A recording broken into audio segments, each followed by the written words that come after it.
In a startling revelation, IAS probationary Pooja Khedkar is accused of deeply deceiving the system by falsifying her OBC and handicap certificates in order to obtain admittance into the civil services under restricted categories. In addition to damaging her reputation, the big scandal has raised questions regarding UPSC's stringent meritocratic norms.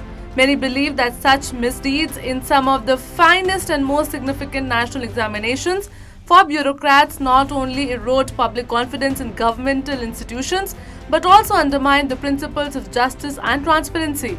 In the latest, the Maharashtra government's General Administration Department has ordered her to return to the Lal Bahadur Shastri National Academy of Administration in Mussoorie for further necessary action, stopping her official training on Tuesday.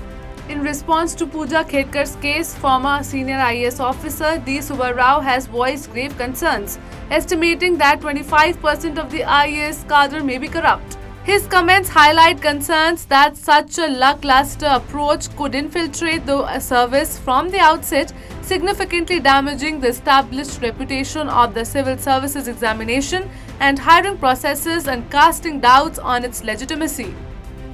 Moreover, the aftermath of Ms. Khedkar's case has sparked requests for systematic changes within the hiring and appointment system of IAS to address weaknesses in the selection procedure to ensure the integrity of public service appointments.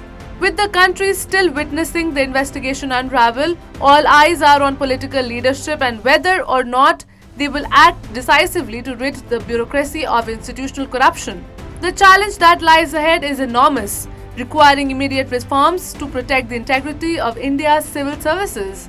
Seated on a highly privileged position of the Indian Administrative Services, Pooja Khedkar, who faces growing accusations of gross privilege abuse and ethical transgressions, allegedly occupied a senior official's office in Pune, requisitioned forbidden amenities during her probationary term and demanded benefits including a red light and a government sticker for her car, which is usually not provided to a probationary officer.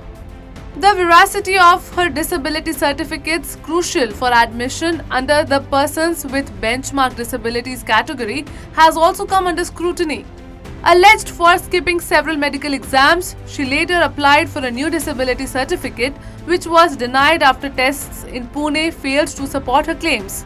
These recent disclosures in Khedkar's case underscore the urgent need for reforms aimed at restoring credibility in India's civil service hiring process, while it also sparked calls for stringent accountability measures within India's civil services.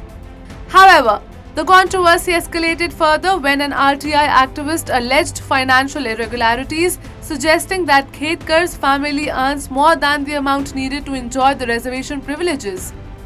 In response, Khedkar lodged a harassment complaint against the district collector of Pune, characterizing the situation as a media trial and reaffirming her commitment to fully cooperate in clearing her name.